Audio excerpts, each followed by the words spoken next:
I woke up this morning thinking that everything would be just like it always was, or at least hoping.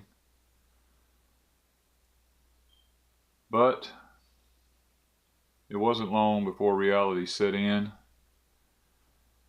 and I realized that today would be just like yesterday was.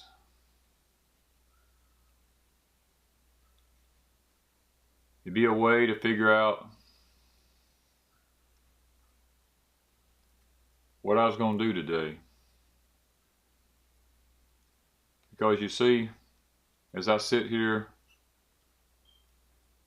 my own stomach is growling, and my kids are sitting in there. Their stomachs will be growling this morning, and since that big and terrible day when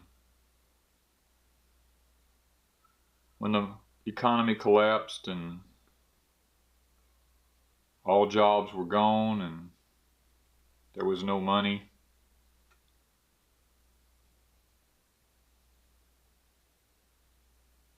we've all been kind of just sitting around figuring out what we're going to do and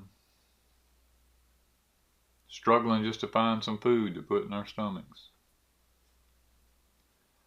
Because you see, here in this country, we never figured a day like this would come. I mean, after all, we were America. What could happen?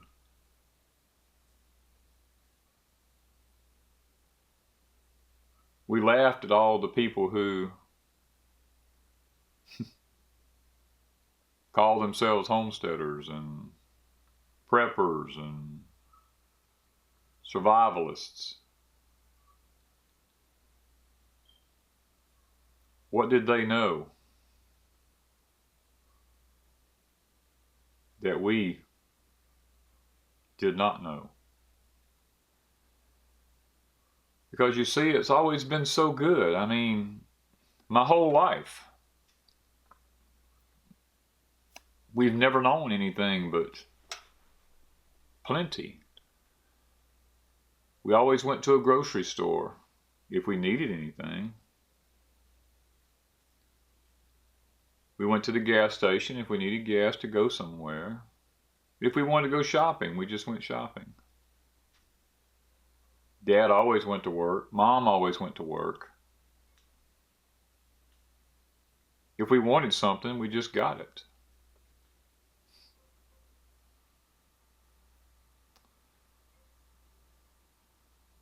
Looking back,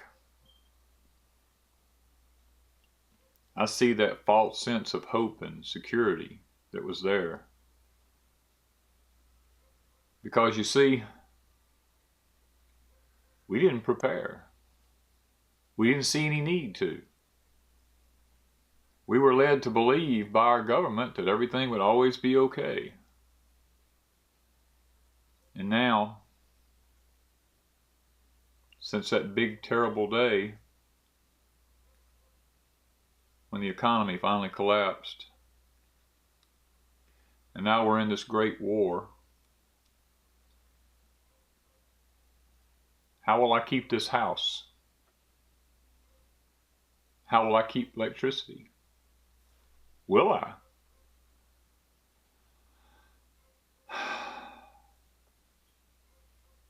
How will I provide food for my family? I mean, after all, as parents, that's our job.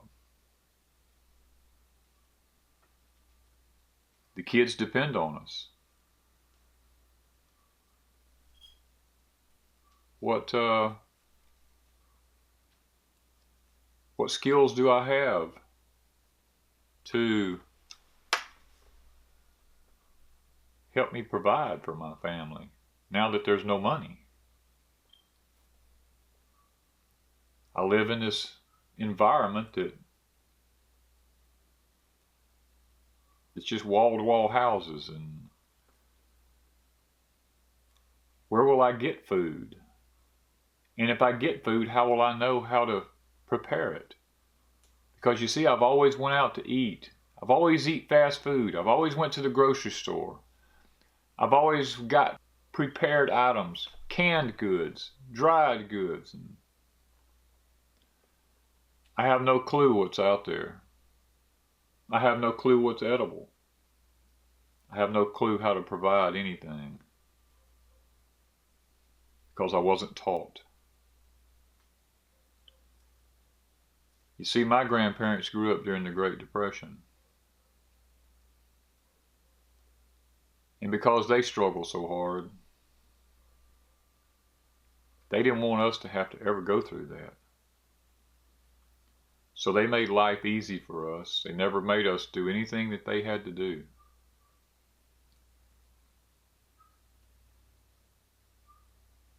And as millennialists, we've never known anything different. It's always been there. It's always been provided for us. How will we survive now? I gaze out into the darkness around me because I'm up early because my stomach's growling, and I know I can't sleep because I have kids that have no food today, and yet, as a parent, I don't know how I'll get it for them.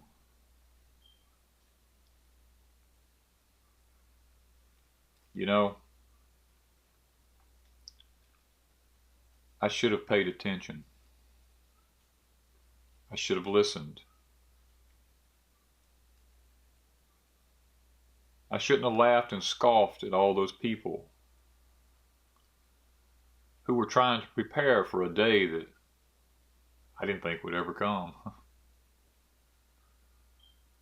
But you know, it has, and there's nothing I can do about it now but try to survive. Hear the quietness? No hustle and bustle of vehicles and people going off to work. It's just quiet. Everybody's in their places trying to figure out what they're going to do, how they're going to make it. Because you see, we were never taught what it was to have community, to stick together, to lean on one another. After all, I mean, it was a me generation. It was all about me. I didn't need anybody else. I had everything that I needed. Wow. Hear that? There's a rooster crowing in the background. You know what? I wished I'd learned how to butcher a chicken. He won't crow very long because somebody will eat him.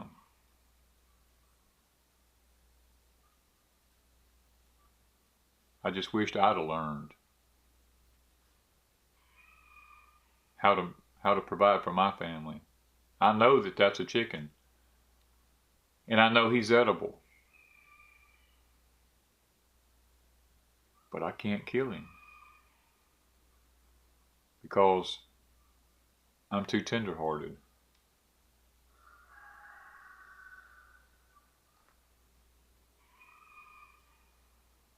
How will my family survive? Because I have no skills.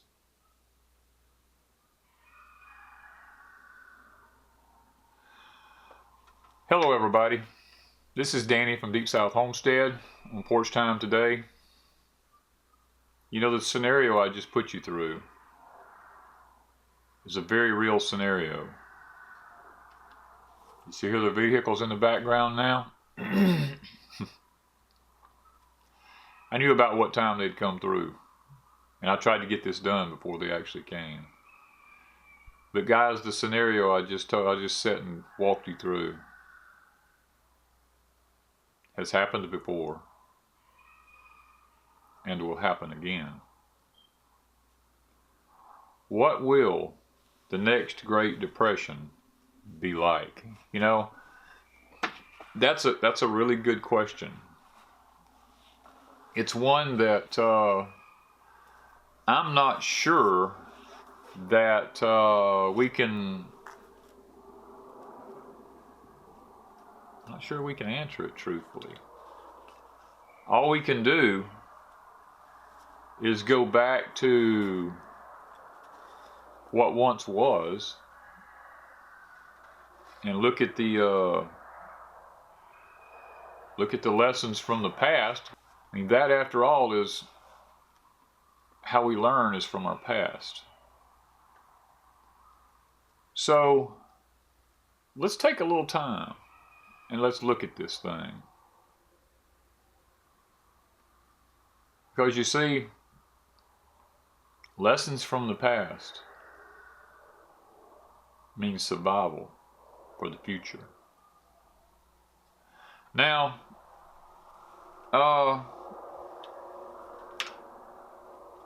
there's a few questions that we probably need to ask ourselves. In order for there to be a Great Depression, there'll have to be the collapse of the currency.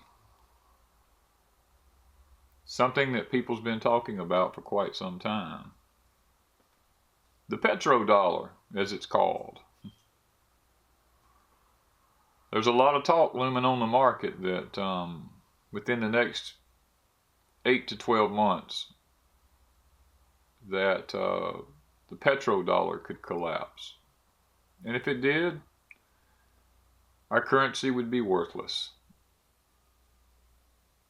That's a sobering thought. How close is it? I don't know. Could it happen? Yeah, because Russia's cutting deals with Venezuela, China, Iran, Syria. All these places are cutting oil deals. The Saudis are sitting back saying, you know, maybe we need to get in on this too. Because you see, after all, it was the Saudis in the 1960s that set up the whole petrodollar thing with the U.S. And if the Saudis back out, yeah, something could happen. But let's look at the currency. If the currency collapses, what are we facing? Well, first of all, you'd have the loss of jobs.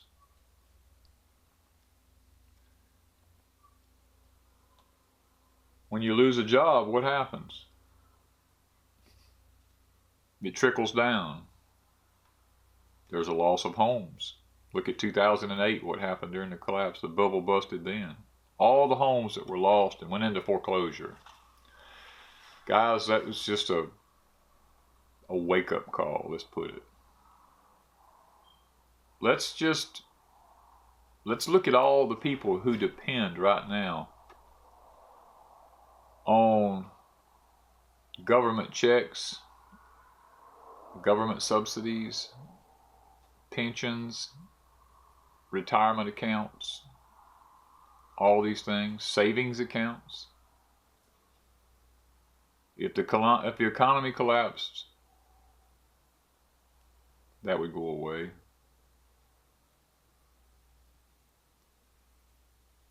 What would you do then? Would you be like the story in the beginning? Would you just be sitting, trying to figure out what to do? In today's society, what you would have would be a panicked society. There would be no food,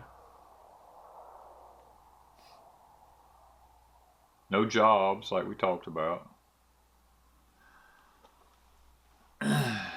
You'd be lucky if you could keep the power turned on. There'd be no phones, no computers. Only an elite group would probably have them. You know, there'd be a real drastic curve in our lifestyles. No going to the grocery stores because there may not be anything in the grocery stores. And if there was,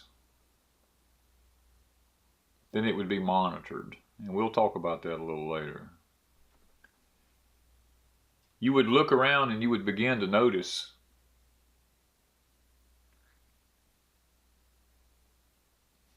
there'd be homeless people everywhere because they lost their homes. They lost their jobs.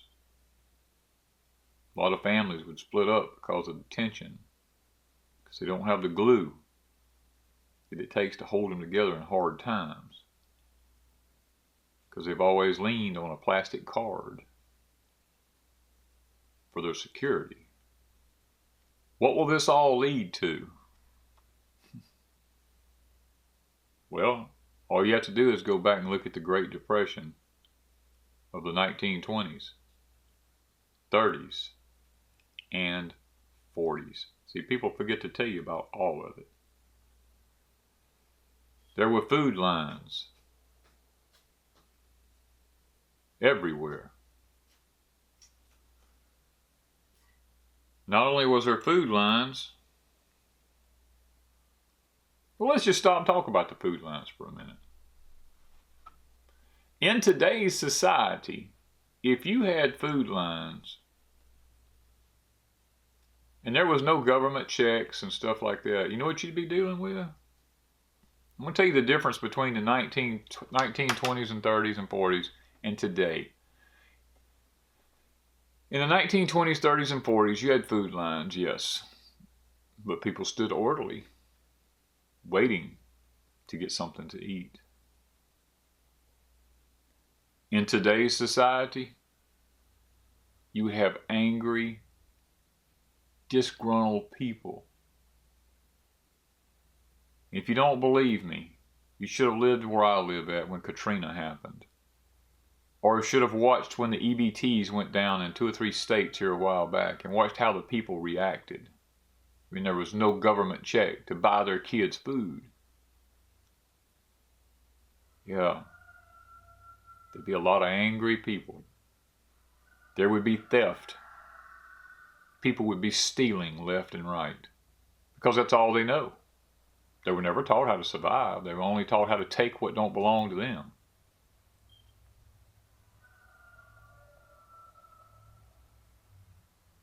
And as a result, due to the anger that people would have, there'd be a lot of loss of life. Because see, today all people know is to get angry and take life. They don't know how to get along, communicate, be a neighbor. These are lost arts that no longer exist in our society. There would be the rationing of food.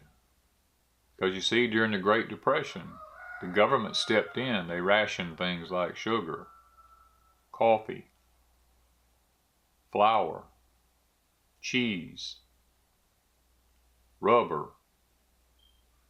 paper. All these things were rationed. And you see, you had to have what was called stamps in order to be able to purchase anything. You weren't able to go to the store and just be able to buy what you wanted. The government gave each person in the household stamps. You were only allowed so much per day per person because there was a shortage and everybody had to comply. Who would survive?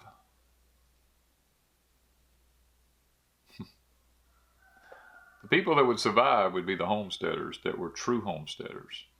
Not just people who lived in a fantasy world, but those that were really homesteaders. Those who prepared. Not those who just went out and necessarily just prepped. Because you see, prepping comes to an end when there's no economy. But yet the ones that would survive are the ones who learned the skills and had the means and availability to put them into action. Had the land. Didn't have to be a lot of land, just had land. People who learned the art of hunting. People who learned how to grow something. People who learned how to forage. Believe it or not, people who learned how to cook from scratch. Who learned how to take what they had, the leftovers, and make something out of them. Because you see, that's a dying art today. Nobody knows how to do that anymore. You see, during the Great Depression, each person in the household was given a stamp book. It was a book of stamps where they could purchase different commodities. Each person was allotted, like we said a while ago, so much. I think if I remember correctly, each person was only allowed 28 ounces of meat per week, which was 4 ounces a day, was how the government had it figured. And if you used all that up, you just did without. That was the bottom line. There was stamps for everything: sugar, flour, cheese. Each person was allotted so much food per day. And I know that seems kind of strange today because we're in a society that just loves to eat. And it wasn't so then. Things were different. You see, the merchants would collect all these stamps and hold them, and that's how they got their money back. And each and every household had to learn a new way to be able to eat and to survive. They had to learn a way to adapt to the new system. Could that happen today? Do you think people today would adapt like that? I don't really think they could. Because everybody's used to running to McDonald's or Wendy's or all these different fast food places, to the grocery stores, and grabbing quick meals. What if you had to fix your own meal? Boy, that's a sobering thought, isn't it? But you know what? A lot of you guys do fix your own meals. But there's a lot that don't. And you really need to learn how to start cooking from scratch. You know, as a result of rationing, that's where black markets were created. Because people ran out. And there were always those people out there that would, because they've stolen something, or, you know, they'd put it out on a black market, you know, would sell it to you for a higher price. The government really discouraged people from buying from these people because it was called breaking the law. But yet people did it anyway. I read stories where people bought lots of things black market just so they could keep their farms going. Lots of things sold on black market was farm equipment and different foods and stuff like that. And that's how they survived. They had to buy black market. They had to break the law to survive. Can you imagine the world today if this happened? You know, the funny thing is, back during those days, they had what they were called war bonds that were sold. The government needed to be able to finance the war. So they looked to the people to do that. They offered them bonds. Now, the return on these bonds was a lot less than what the market had to offer, but some of them were 2-year bonds, 3-year bonds, 10-year bonds. Depends on how much money you had to spend. They were all different types of bonds. And supposedly the government did this. It would help create patriotism among the people to support your country. If you go back and study it, it worked to a degree. but it didn't really create any patriotism, because if you go and do the research, it was mainly banks and lending institutions and stuff like that that bought all these bonds. Some families bought them, but it didn't turn out quite the way the government thought it would. And as the war would go on, World War I and World War II, the bonds would change names, and they would change propaganda ways of actually collecting money, like from the people trying to sell these bonds. They would put out propaganda movies and stuff like that. At the end, at the theaters, you know, they would have at the ends of the movies or before the movies started, they would always have where you could buy the bonds. You could even buy the bonds at the theaters. And lots of people did, just to help. But also during this time, 43% of the food in the United States was began to be grown locally through what was called I think there was some 23 million, they estimated, victory gardens. And people learned, if I'm going to survive, I got to learn to grow something. Even the people in the cities would collect the grass that the city workers cut down, and they would feed rabbits in their backyard so that they would have rabbit meat to eat, and they would actually plow and till up their yards and plant what they could in their yards, and if they had extra, they'd share it with a neighbor. Boy, would the HOA enjoy that today, you know? During that time, people ate what they could kill, grow, or scavenge for. We live in a society today that doesn't believe in killing anything except human life. Boy, have our priorities changed. You know, in the Bible, it says in the last days that people will worship the creature more than the Creator. We're there, guys. Just look around. See how many people worship animals more than they do the Creator. It's there. It's happening. And I'm not saying it's wrong to love your animals, because the Bible also says a good shepherd looks well to his flock. He takes good care of them. God expects him to do that. But he doesn't expect him to worship them. And they're there for our benefit. He told Adam, he said, multiply, replenish, subdue the earth. That means to bring everything into your subjection.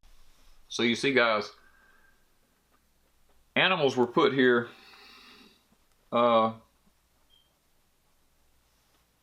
they were put here for our consumption, not to be worshipped.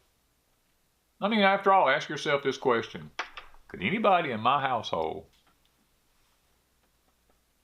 kill and skin a rabbit? Something that simple.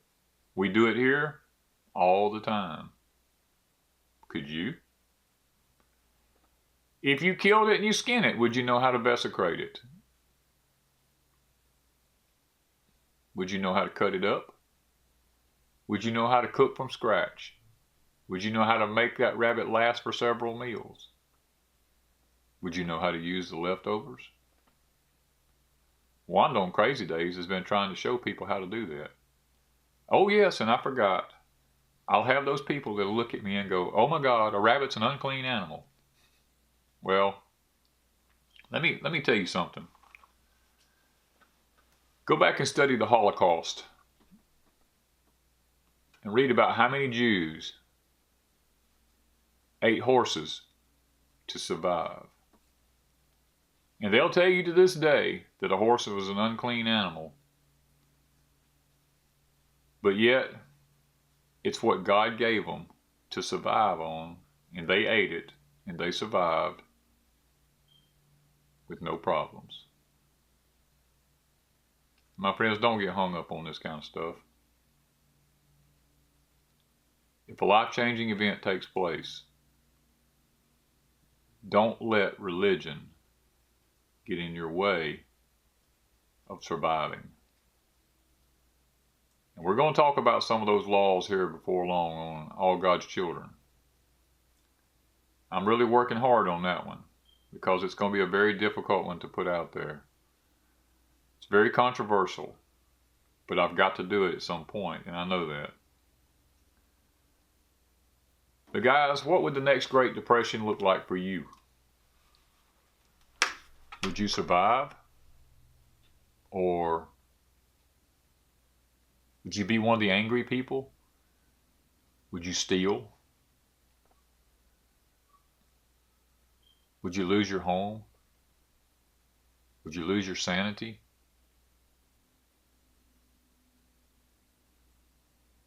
Think about that. How would you survive?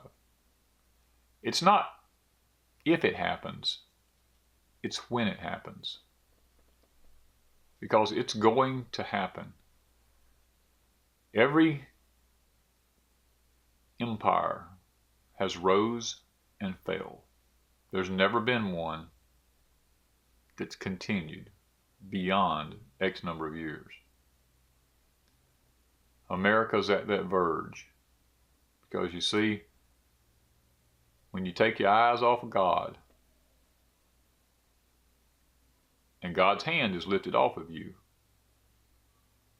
then the empire fails. And guys, we're there. I hope today has been educational. I hope it's been eye-opening. It's been a little bit different porch time. It's been one of those things that I've been wanting to do for a little while. I didn't go into great in depth. I may go into it later, but I didn't on this one. I just wanted you to think about what it would be like during the next Great Depression. Will I survive, or will I be one of the casualties? Thank you. From Deep South Homestead.